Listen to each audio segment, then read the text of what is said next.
Hello all, welcome and welcome back to my YouTube channel. आज का यह video net JRF की तैयारी कर रहे हैं लर्नर्स के लिए है और इस वीडियो को बनाने का मेन मकसद है, एक लर्नर है सुप्रिया जैन, उन्होंने कुछ क्वेश्चंस पूछे हैं नेट जेआरएफ की तैयारी से रिलेटेड। तो उनका पहला सवाल आप सभी लर्नर्स के मन में है वो जो सवाल, वो उनका भी सवाल है कि कौन सी बुक्स को हम प्रेफर करें जिससे हमारी तैयारी आसानी से हो सके और ज़्यादा भटकना ना पड़े। और दूसरा उन्होंने चैनल के बारे में पूछा है और तीसरे स्ट्रेटजी क्या बनाएं जिससे आसानी से ये एग्ज़ाम जो है वो क्रैक कर लें 6 मंथ के ड्यूरेशन में ही।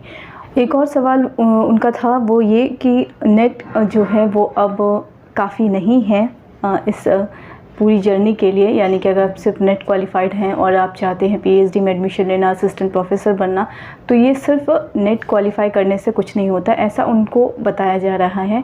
और ऐसा बहुत सारे बच्चों का सवाल भी है कि अगर हम नेट क्वालिफाई करते हैं तो क्या हम असिस्टेंट प्रोफेसर बन जाते हैं, क्योंकि जब यूजीसी नेट की तरफ से जब सर्टिफिकेट डाउनलोड किया जाता है तो उसमें आपको लिखा जाता है qualified for assistant professor and JRF.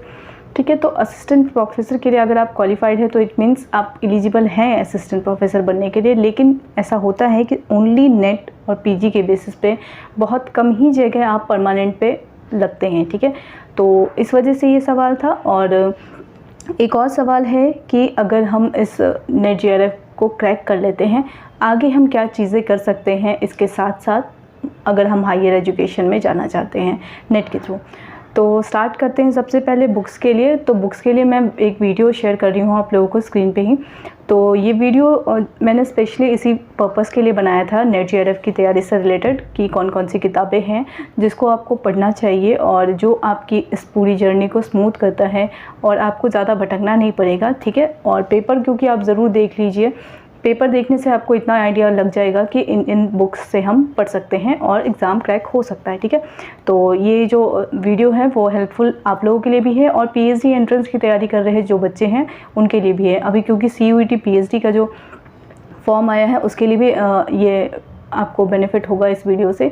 तो जिस भी एग्ज़ाम के लिए आप हिंदी के लिए प्रिपेयर कर रहे हैं या फिर असिस्टेंट प्रोफेसर के एग्ज़ाम के लिए देंगे, जैसे एमपीपीएससी और आरपीएससी का जो फॉर्म आया है, तो उसके लिए भी ये जो बुक्स हैं वो हेल्पफुल होंगी। ठीक है, तो इस वीडियो में बताए गए सभी बुक्स जो हैं वो इम्पॉर्टेंट हैं और मैंने सोच समझ कर ही वो आप लोगों के साथ शेयर किया है। तो चाहे आप एंट्रेंस की तैयारी कर रहे हैं, पीएचडी एंट्रेंस की तैयारी कर रहे हैं या फिर ग्रेजुएशन या पोस्ट ग्रेजुएशन के लिए कर रहे हैं, ठीक है, सीयूईटी पीजी के लिए भी बहुत जगह यूनिवर्सिटी में एग्ज़ाम होते हैं, तो उसके लिए भी आपको इस किताबों से मदद मिलेगी। ठीक है, तो बुक्स के लिए बता दिया मैंने। और चैनल के लिए मैं सिर्फ यही कहूँगी कि फ़िलहाल मैं आप लोगों को कोई भी कंटेंट अपनी तरफ से प्रोवाइड नहीं करवा रही हूँ, इसलिए मैं आप लोगों को हमेशा यही सजेस्ट करती हूँ कि पेपर 1 के लिए आप नवदीप कौर मैम को रेफ़र कीजिए।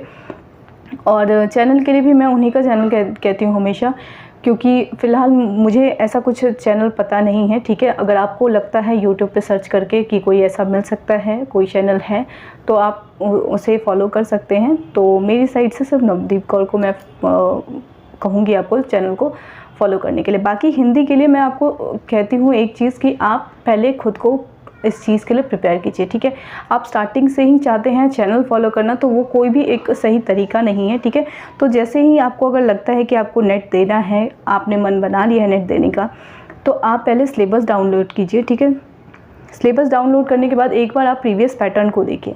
अगर आपको लगता है वो एग्ज़ाम आप अपने बलबूते पे क्रैक कर सकते हैं तो आपको कोई भी कोर्सेज़ ज्वाइन करने की ज़रूरत नहीं है या पेड कोर्सेज़ ख़रीदने की ज़रूरत नहीं है। ठीक है, आप अपने सेल्फ से वो चीज़ें कर सकते हैं। और दूसरी बात कि अगर किसी चैनल को आप फॉलो भी कर रहे हैं तो सिर्फ टेस्ट सीरीज़ के लिए कीजिए। ठीक है, और वो ऐसा पर्टिकुलर मैं किसी के लिए नहीं कह रही हूँ कि इस चैनल को फॉलो कीजिए या उस चैनल को, आपको जहाँ भी लगता है कि टेस्ट सीरीज़ चल रही है आप वहाँ से उन सब चीज़ों को फॉलो कर सकते हैं। ठीक है, तो स्पेसिफिक कोई नहीं है ऐसा चैनल जिसके लिए मैं आपको रिकमेंड करूँगी। तो जब आपकी जो प्रिपरेशन है या जब आपका सिलेबस आपकी साइड से कंप्लीट हो जाए, ठीक है, चाहे वो टेक्स्ट को लेकर हो, चाहे वो आपका यूनिट जितना भी है वो अगर आपकी साइड से वो कवर हो रहा है तो आप टेस्ट के लिए उसे फॉलो कर सकते हैं किसी भी चैनल को। ठीक है, तो उसमें कोई बाउंडेशन नहीं है, इसको मत फॉलो कीजिए उसको, क्योंकि जब आप पढ़े रहेंगे तो आपको खुद ही पता चल जाएगा कि सामने वाला सही पढ़ा रहा है या नहीं पढ़ा रहा है। ठीक है, तो अगर आप ब्लाइंडली अभी फॉलो करना स्टार्ट कर देंगे तो आपको चीज़ें पहले से पता है नहीं और फिर शायद हो सकता है आप गलत चीज़ें भी याद कर लें। तो इसलिए पहले खुद से पढ़ लें, उसके बाद फिर बाकी चीज़ों को फॉलो करें। स्ट्रैटेजी में मैंने फर्स्ट वीडियो में जो मेरा था वो मैंने इसी पर्पज़ के लिए बनाया था, जो खुद को JRF के लिए कैसे प्रिपेयर करें। तो स्ट्रैटेजी यही है कि आप सबसे पहले सिलेबस को देखिए, क्योंकि हमें ऐसा लगता है कि कोई भी एग्ज़ाम अगर कंडक्ट करवाया जाए तो उसका एक प्रॉपर सिलेबस इसीलिए बनाया जाता है ताकि आपको पढ़ने में आसानी हो, ठीक है। तो वास्ट सिलेबस नहीं होता है, ऐसा नहीं होता है कुछ भी हिंदी साहित्य से पूछ लिया जाएगा या फिर किसी भी पर्टिकुलर डिसिप्लिन की मैं बात यहाँ नहीं करूँगी, जिस भी सब्जेक्ट का है तो वो सिलेबस इसी वजह से बनाया जाता है ताकि स्टूडेंट्स को ज़्यादा दिक्कत ना हो और वो एक लिमिटेड सिलेबस को पढ़कर ही एग्ज़ाम दें। तो हाँ, थोड़ा ज़्यादा है वो मैं मानती हूँ, लेकिन चीज़ें जो हैं थोड़ा है कि आपको लिमिट में है।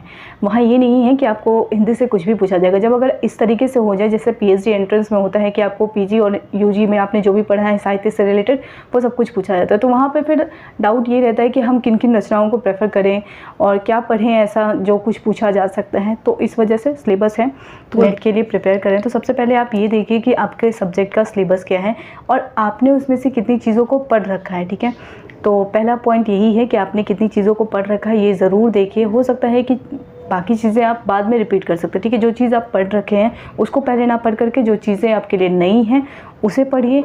दूसरी चीज़ मेरे लिए ये है कि आप एक काम कीजिए कि जैसे प्रीवियस ईयर क्वेश्चंस है ना उसे ज़रूर देखिए, ठीक है। प्रीवियस ईयर क्वेश्चन देखने से आपको ये आइडिया लग जाएगा कि कोई एग्ज़ाम का जो लेवल है वो किस तरीके से है, वो आपके बस की है भी या नहीं है, ये चीज़ आपको एक आइडिया लग जाता है। और कितना टाइम आपको देना होगा या कितना सीरियस होना होगा आपको उस सब्जेक्ट के लिए या उस एग्ज़ाम के लिए। तो एक चीज़ ये भी है कि आपके लिए प्रीवियस ईयर क्वेश्चन जो है वो बहुत मैटर करते हैं। प्रीवियस ईयर क्वेश्चन को प्रैक्टिस भी कीजिए, ठीक है। उसके लिए आपको वो स्पेसिफिकली सारे सब्जेक्ट के लिए आती ही होंगी बुक्स। जैसे हिंदी के लिए मैंने बताया था वो यूथ कंपटीशन टाइम्स की आती है, ठीक है। तो जिस भी एग्ज़ाम के लिए आप प्रिपेयर कर रहे हैं, चाहे वो PhD एंट्रेंस के लिए हो, चाहे असिस्टेंट प्रोफेसर के लिए हो, चाहे वो नेट एग्ज़ाम नेट JRF के लिए हो, तो दोनों के लिए तीनों के लिए ही वो बुक्स आती हैं। तो उस चीज़ के लिए PhD एंट्रेंस के लिए शायद स्पेसिफिकली नहीं आती हैं। तो नेट और असिस्टेंट प्रोफेसर वो जो दोनों की आती है आप उन दोनों को खरीद सकते हैं अगर PhD के लिए करना चाहते हैं तो। तीसरा पॉइंट जो है वो स्कोरिंग क्वेश्चन। जब आप स्कोरिंग क्वेश्चन को देखते हैं पेपर के पैटर्न से आपको पता चल जाएगा कि किस किस क्वेश्चन में आपको लगता है कि ये करना बहुत आसान होता है ना। जैसे आप बाकी अदर एग्ज़ाम देते हैं तो ऐसा होता है कि मैथ्स इंग्लिश के कंपैरिजन में आपको रीजनिंग अच्छा लगता है, तो रीजनिंग का जो 25 क्वेश्चन है लोग उसे ज़्यादा चाहते हैं कि उस पर कमांड किया जाए। तो उसी तरीके से नेट के पेपर में भी है कि आपको एक सेक्शन ऐसा ज़रूर मिलेगा या 2 सेक्शन या 3 सेक्शन, जितने भी सेक्शन हो सकते हैं आपको लगता है कि आप उससे ज़्यादा स्कोर कर सकते हैं। जैसे मुझे लगता है पेपर 1 के लिए अगर मैं कहूँ तो DI मुझे लगता है कि स्कोरिंग क्वेश्चन है, मैथमेटिकल रीजनिंग मुझे लगता है स्कोरिंग क्वेश्चन है, फिर आपका टीचिंग मुझे लगता है, ठीक है। और रिसर्च का है, लेकिन हाँ थोड़ा अब लेवल टफ हो रहा है क्योंकि रिसर्च का क्वेश्चन जो है मुझे लगता है वो ठीक है, लेकिन जिस तरीके से वो उसको स्टेटमेंट में फ्रेम करके और ट्रू है या असेसमेंट रीजनिंग के फॉर्म में जब उसे डालते हैं और उस तरीके से वो क्वेश्चन जब सामने आता है तो वो थोड़ा टफ होता है। लेकिन रिसर्च का जो टॉपिक है वो भी इजी है मेरे हिसाब से। तो थोड़ा जो है वो लैंग्वेज का वहाँ हो सकता है कि अंडरस्टैंड ना कर पाए हम उस स्टेटमेंट को, तो बस इसी सेंस में वो थोड़ा डिफ़िकल्ट होता है। बाकी ICT भी अच्छा है और इस तरीके से कुछ कुछ चैप्टर्स हैं जैसे। और अगर हिंदी की बात करूँ मैं तो हिंदी का भी है, आपका टेक्स्ट वाला जितना पोर्शन है वो आसान है, थोड़ा लगता है अगर आपने टेक्स्ट पढ़ रखा हो तो चीज़ें वहाँ पे आसान हो जाती हैं। और बाकी चीज़ें जैसे है आपका हिंदी साहित्य का इतिहास जो है पहला यूनिट है तो वो भी आसान है अगर आप अच्छे से डीप स्टडी करते हुए आए हैं ग्रेजुएशन और पोस्ट ग्रेजुएशन में। क्योंकि ग्रेजुएशन में जैसे ही आप एंटर करते हो तो आपको सबसे पहले इतिहास ही पढ़ाया जाता है और पोस्ट ग्रेजुएशन में भी जब आप एंटर करते हैं तो उसमें भी आपको इतिहास की अलग पुस्तक आपको पढ़ने को मिलती है। तो ऐसा नहीं है कि इतिहास का पोर्शन आपने पढ़ा ही नहीं है, तो वो पढ़ते हुए आ रहे हैं आप ग्रेजुएशन पोस्ट ग्रेजुएशन से, तो मुझे नहीं लगता कि वो जो यूनिट है वो आपके लिए टफ होगा। तो आप अपने हिसाब से देख सकते हैं। स्कोरिंग क्वेश्चन के लिए मैंने बताया है वो वीडियो आप लोग ज़रूर देख लीजिए और मैं यहाँ पे आपको स्क्रीन पे शो भी कर देती हूँ वो जो वीडियो है, तो उस हिसाब से आप स्ट्रेटजी अपनी बना सकते हैं, ठीक है। और एक और क्वेश्चन जो है उनका सुप्रिया जैन का, वो ये कि नेट क्वालिफाई करने से कुछ नहीं होगा, आगे हम क्या कुछ कर सकते हैं ये बताइए। और सच में क्या नेट क्वालिफाई कर लेना ही काफ़ी नहीं है, ठीक है, ये एक सवाल है। तो सबसे पहले चीज़ वो ये है कि आप आप चाहते क्या हैं ये मैटर करता है, ठीक है। जैसे कुछ लोगों का होता है कि उन्होंने ग्रेजुएशन कर लिया, पोस्ट ग्रेजुएशन कर लिया और फिर वो नेट भी क्वालिफाइड करते हैं और बीएड में एडमिशन करा लेते हैं, तो फिर वहाँ पे आप अपना 2 साल जो है वो बीएड को दे रहे हैं। फिर आगे आप चाहते हैं पीएचडी करना, तो फिर ये हो जाता है कि आपकी जो बीएड डिग्री है फिर वो कोई काम की नहीं रही, ठीक है। अगर जैसे आपको अगर बीएड ही करना है तो आप फिर उसी फील्ड में रहिए, उस फील्ड में सक्सेस लीजिए, ठीक है। तो जैसे अगर आप पीजी प्लस नेट कर रहे हैं तो आगे अगर आपने सोच रखा है कि आपको असिस्टेंट प्रोफेसर बनना है, तो मैं आपको यही चीज़ कहूँगी कि पीजी प्लस नेट से सच में आज के टाइम पे कोई असिस्टेंट प्रोफेसर परमानेंट नहीं बन रहे हैं। मैक्सिमम केसेस ऐसे ही हैं, ठीक है। और अगर मिनिमम केसेस में बताऊँ तो एक हमारे लिए अपॉर्चुनिटी ये है कि जो पब्लिक सर्विस कमीशन जो है, जैसे एमपीपीएससी की फॉर्म आती है या बीएसयूएससी का है और यूपीएचईसी का है, तो इस तरीके से आरपीएससी का है और सीजीपीएससी का है। इस तरीके से जो पब्लिक सर्विस कमीशन की तरफ से असिस्टेंट प्रोफेसर के लिए जो एग्ज़ाम होता है, ठीक है। तो उस एग्ज़ाम का एक प्लस पॉइंट यही है कि अगर आपने उस एग्ज़ाम में अच्छा स्कोर किया, ठीक है। मैं यहाँ सिर्फ इस चीज़ में इसलिए कह रही हूँ क्योंकि अगर आपने अच्छा स्कोर किया है तभी उसमें आपके चांसेस हैं, अदरवाइज़ वो शायद वो ना हो, क्योंकि उसके बाद सिर्फ एग्ज़ाम ही नहीं है, आपको फिर इंटरव्यू भी क्रैक करना होता है, ठीक है। तो अगर आप पीजी प्लस नेट क्वालिफाइड हैं, ठीक है, उसके बाद फिर अगर आप उस फॉर्म को फिल कर रहे हैं एमपीपीएससी, आरपीएससी या फिर सीजीपीएससी या यूपीएचईसी का, तो आप असिस्टेंट प्रोफेसर का एग्ज़ाम देते हैं और उस एग्ज़ाम में अगर अच्छे मार्क्स आएँ तो आप इंटरव्यू में अच्छा परफॉर्म कर सकते हैं और उस बेसिस पे आप परमानेंट सिलेक्शन ले सकते हैं, ठीक है, बिना पीएचडी के। अगर आप पीएचडी के थ्रू जाना चाहते हैं, यानी कि आप नॉर्मल यूनिवर्सिटी में जो वैकेंसी आती है, जैसे आपने कभी देख लिया बीएचयू में वैकेंसी आई या फिर किसी भी यूनिवर्सिटी में वैकेंसी आती है, तो आप पीजी प्लस नेट के बेसिस पे अगर वहाँ जाना चाहेंगे तो वहाँ आप खुद ही ये चीज़ महसूस करेंगे कि आपके आसपास जितने जो इंटरव्यू देने आए हैं वो आपसे ज़्यादा डिग्री होल्ड किए हुए हैं, ठीक है। या तो उनका एमफिल होगा या पीएचडी होगा या उन्होंने बहुत सारा एक्सपीरियंस गेन कर रखा होगा, ठीक है, टीचिंग के फील्ड में। तो ये एक चीज़ें हैं जिससे लगता है कि पीजी प्लस नेट इनफ नहीं है। दूसरी चीज़, सिर्फ नेट क्वालिफाइड करना, अगर आप हायर एजुकेशन के फील्ड में जा रहे हैं और आप चाहते हैं कि फिर पीएचडी भी करना, तो इसके लिए आपको ज़रूरी है आप जेआरएफ क्वालिफाई कीजिए, क्योंकि जब आपके ऊपर फाइनेंशियल प्रेशर नहीं होता तो आप ये जो पीएचडी की जो जर्नी है वो आप अच्छे से कर सकते हैं, ठीक है। तो नेट के साथ अगर जेआरएफ है तो आप पीएचडी के लिए ज़रूर अप्लाई कीजिए। और पीएचडी के लिए अप्लाई करने से ये होगा कि आपका एपीआई जो है वो स्ट्रॉन्ग, तो आपको एपीआई में पीएचडी के 30 पॉइंट मिलते हैं, तो ये एक चीज़ बेनिफिट है यहाँ पे। तो ओनली नेट से सिर्फ यही चीज़ है कि आप बाकी जगह जब वैकेंसी के लिए अप्लाई करेंगे, अगर एग्ज़ाम नहीं देना चाहते, ठीक है, अगर एग्ज़ाम के लिए अपीयर करना चाहते हैं तो आप इस पब्लिक सर्विस कमीशन की जितने भी फॉर्म्स आते हैं उसको ज़रूर फिल कीजिए और उसमें अच्छा स्कोर करने की कोशिश कीजिए। जैसे आपने नेट के लिए प्रिपेयर किया उसी तरीके से इसका भी लेवल है, उसी तरीके से इसका भी पैटर्न है, वही स्ट्रैटेजी जो है आपको यहाँ पर भी लगानी है। बस यही चीज़ है कि आपको इसमें अच्छा स्कोर करना होता है, ठीक है, तभी आप कह सकते हैं कि आप इंटरव्यू भी क्वालिफाई कर सकते हैं, या फिर एक इंटरव्यू में आपके ऊपर प्रेशर थोड़ा कम बनता है अगर आपने अच्छा स्कोर किया होगा, ठीक है। तो ये चीज़ थी एक कि पीजी प्लस नेट से थोड़ा मुश्किल होता है असिस्टेंट प्रोफेसर बनना, ठीक है। अगर आप हायर एजुकेशन के लिए जाना चाहते हैं यानी पीएचडी करना चाहते हैं तो फिर आप कोशिश कीजिए कि आप जेआरएफ क्वालिफाई कीजिए, क्योंकि नेट की फेलोशिप 8000 है, तो 8000 मुश्किल से आपको 3 साल तक मिलते हैं और वो भी शायद सिर्फ 8000 फेलोशिप ही है, उसके साथ आपको एडिशनल कुछ भी नहीं मिलता। तो उस बेसिस पे अगर आप पीएचडी करेंगे तो थोड़ा आपको हो सकता है कि कोई प्रॉब्लम हो सकती है फाइनेंशियल, अदरवाइज़ आप जेआरएफ क्वालिफाई कर लीजिए तो कोई दिक्कत नहीं है। एक क्वेश्चन और है इनका कि अगर हम नेट क्वालिफाई कर लेते हैं तो उसके बाद आगे की क्या स्ट्रेटजी बनाएं हम और क्या कुछ कर सकते हैं आगे के लिए। तो यूजी पीजी क्वालिफाई करने के बाद आपने अगर नेट क्वालिफाई किया है, नेट क्वालिफाई करने के बाद आप चाहते हैं आगे के फील्ड के लिए सोचें, हायर एजुकेशन के लिए सोचें और असिस्टेंट प्रोफेसर बनना है, तो उसके लिए आपको सबसे ज़्यादा ज़रूरी है आपके लिए पीएचडी। पीएचडी जो है वो एपीआई का मैक्सिमम पॉइंट जो है वो अपने पास रखता है और पीएचडी के 30 पॉइंट हैं एपीआई में। तो आप लोग कोशिश कीजिए कि पीएचडी के लिए फॉरवर्ड कीजिए। पीएचडी में भी एडमिशन लेने के 2 तरीके हैं, ठीक है। मैं ये आपको सिर्फ एक गाइडेंस के तौर पर बता रही हूँ कि नेट क्वालिफाई करने के बाद आप लोग क्या कुछ कर सकते हैं। तो पहली चीज़, पीजी प्लस नेट के ज़रिए आप असिस्टेंट प्रोफेसर के लिए एग्ज़ाम के लिए आप दे सकते हैं, ठीक है। अगर इंटरव्यू आप देना चाहें तो आप दे सकते हैं, लेकिन आपको वहाँ ये चीज़ें पता चलेंगी कि पीएचडी होल्डर वाले भी वहाँ आ रहे हैं, एक्सपीरियंस वाले भी आ रहे हैं, तो वो एक थोड़ा लगेगा कि आपको भी पीएचडी होना चाहिए। अगर दूसरा चीज़ है आप पीएचडी पीजी प्लस नेट पे अगर आपको डायरेक्ट सिर्फ पीएचडी करना है, आपको अभी असिस्टेंट प्रोफेसर के लिए नहीं अप्लाई करना है, या फिर कुछ भी ऐसा नहीं है कि आपको जॉब के लिए ज़्यादा वो हो, तो आप पीएचडी के लिए करें। पीएचडी में भी 2 तरीके से हैं, आपका एग्जामिशन है और एक एंट्रेंस है। अगर आप पीजी प्लस नेट हैं तो आप एंट्रेंस से भी दे सकते हैं, एग्जामिशन से भी दे सकते हैं, ठीक है। तो आपकी मर्ज़ी है आप किस तरीके से देना चाहते हैं, और इसमें कोई बाउंडेशन नहीं है क्योंकि आप एग्जेम्प्टेड कैटेगरी में आ जाते हैं अगर आप नेट क्वालिफाइड हो जाते हैं, ठीक है। अगर आपका नेट भी नहीं होगा तो आप एंट्रेंस से आपको देना कंपलसरी है, अदरवाइज़ आपके पास चॉइसेस हैं, आप दोनों तरीके से फॉर्म फिल कर सकते हैं।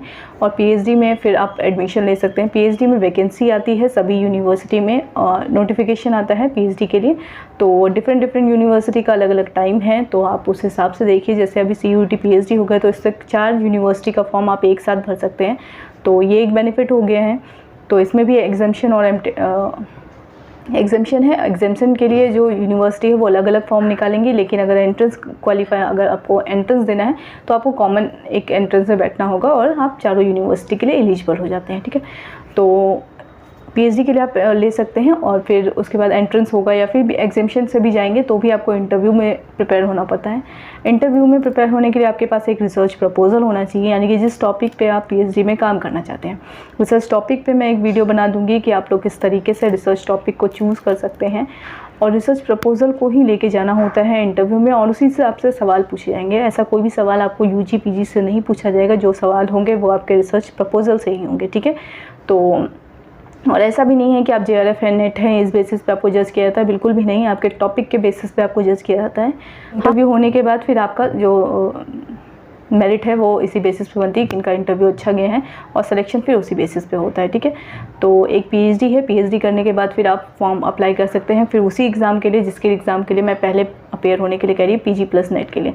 जब आप पीएचडी करने के बाद इस एग्ज़ाम के लिए अपेयर होते हैं, यानी MPPSC, RPSC और CGPSC, ये सब जो एग्ज़ाम है, अगर आप पीएचडी करने के बाद इसमें अप्लाई करते हैं, उसके बाद आपका स्कोर अगर हाईएस्ट होता है, और क्योंकि इंटरव्यू में जो पीएचडी वाले होल्डर हैं उसका पॉजिटिव इम्पैक्ट पड़ता है compare to PG plus NET के, तो इसीलिए कोशिश कीजिए कि आप इंटरव्यू में जब भी अपेयर किए तो आप एक पीएचडी होल्डर हों और आपने पेपर पब्लिश किया हो, ठीक है। तो ये सब चीज़ें जो है API को बढ़ाती है। पीएचडी कर लेने के बाद चीज़ें आसान हो जाती है, थोड़ी आसान होती हैं। ऐसा भी नहीं है कि पीएचडी कर लेंगे तो नौकरी पक्की है, तो थोड़ा स्ट्रगल वहाँ पर भी है, थोड़ा बहुत स्ट्रगल करना पड़ता है सभी को। ऐसा नहीं है सिर्फ ये आपको सहना होगा, सभी टीचर्स के भी साथ भी ऐसा हुआ है। प्रोफेसर्स भी जब अपनी जर्नी शेयर करते हैं तो उन्हें भी ऐसा था कि वो अच्छी यूनिवर्सिटी से पीएचडी की है उन्होंने, फिर भी उनको ऐसी जगह पे काम करना पड़ा है, ठीक है। तो ऐसा नहीं होता है कि आप जिस यूनिवर्सिटी से पीएचडी कर रहे हैं उसी यूनिवर्सिटी में आप प्रोफेसर लग जाएंगे, और दूर दराज जो राज्य हैं उसमें भी आपको शायद जाना पड़ सकता है। तो इस चीज़ के लिए आप प्रिपेयर रहें पहले से ही कि चीज़ें जो है वो आपके हिसाब से नहीं होने वाली हैं, ठीक है। हम सोचते हैं पीएचडी हमने यहाँ से किया है, DU से कर लेंगे, JNU से कर लेंगे तो वहीं हम असिस्टेंट प्रोफेसर लग जाएंगे, तो ऐसा नहीं होता है। तो बाकी किस्मत है, और स्ट्रगल जो है वो आपको लाइफ टाइम करते रहना पड़ता है, ठीक है। तो ये ऐसा फील्ड है जहाँ आपको रुकना नहीं होता है, आपको पेपर पब्लिश करना होता है, क्योंकि आप अभी जो पीएचडी के बाद लगेंगे वो असिस्टेंट प्रोफेसर लगेंगे, फिर आपको एसोसिएट प्रोफेसर बनना है, अपनी पोस्ट में इम्प्रूवमेंट लाना है, तो आपको अपने लेखन को जो है वो स्ट्रॉन्ग करना होगा। आपका जो चीज़ें हैं, एक्सपीरियंस जो है वो ऐड ऑन होती जाएंगी, और फिर अगर एसोसिएट से आप प्रोफेसर में शिफ्ट होना चाहते हैं या प्रमोट होना चाहते हैं तो उसके लिए भी चीज़ें जो हैं वो इसी तरीके से ऐड ऑन होती रहती है, एक्सपीरियंस उसी हिसाब से गेन होते हैं, आपकी जो राइटिंग स्किल्स हैं वो ज़्यादा बेहतर होनी चाहिए। तो ये सारी जो चीज़ें हैं वो चलती रहती हैं इस फील्ड में, तो ब्रेक कहीं नहीं है कि आपको आराम मिल गया है और आप यहीं तक सुकून लेंगे। तो सोच समझ कर आप निर्णय लीजिए, और मेरा कहना है कि अगर आपने सोचा है तो वो चीज़ आप इम्प्लीमेंट भी कीजिए, और उस चीज़ के लिए आप आगे बढ़िए भी। और नेट अगर कर लेते हैं तो फिर पीएचडी के लिए ही कोशिश कीजिए। बाकी अगर कहीं से नोटिफिकेशन आता है इंटरव्यू देने के लिए तो आप ज़रूर अप्लाई कीजिए। उससे ये होता है कि आपको ये चीज़ें पता चल जाएंगी कि आप में कहाँ कमी है, ठीक है। जब आप इंटरव्यू देने जाएंगे तो आप देखेंगे कि बाकी अदर जो लर्नर्स हैं वो इतना कुछ होल्ड करते हैं डिग्री, तो उनका इंटरव्यू कैसे जाता है आपके कंपैरिजन में, और क्या कुछ आपसे नहीं पूछा गया या क्या कुछ आप में कमी रह गई जिससे उनका सिलेक्शन हुआ और आपका नहीं हुआ। तो वो सब चीज़ें जो है वो आपको एक पुश करती हैं आगे बढ़ने के लिए। तो ये भी एक अच्छी चीज़ है कि आप PG+नेट से एक बार ट्राई कीजिए, और अगर आपको लगता है कि चीज़ें आसानी से मिल रही हैं तो अच्छी बात है, अगर नहीं मिल रही हैं तो आप फिर आगे के लिए वो देखिए, ठीक है, PhD के लिए। बाकी मुझे लगता है मैंने आपके सवालों को इस में आंसर कर दिया है, ठीक है। अगर फिर भी कोई डाउट हो आप लोगों को इससे रिलेटेड तो आप इसी वीडियो की कमेंट सेक्शन में पूछ लीजिए, और मैं आप लोगों से रिक्वेस्ट करती हूँ इस चीज़ के लिए कि आप लोग प्लीज़ जो भी नया क्वेश्चन आप पूछते हैं तो लेटेस्ट वीडियो में पूछिए, क्योंकि चीज़ें जो है मुझे आंसर करने में आसानी हो जाती है। बाकी वीडियो को यहीं पे एंड करते हैं। वीडियो को एंड तक देखने के लिए थैंक यू सो मच।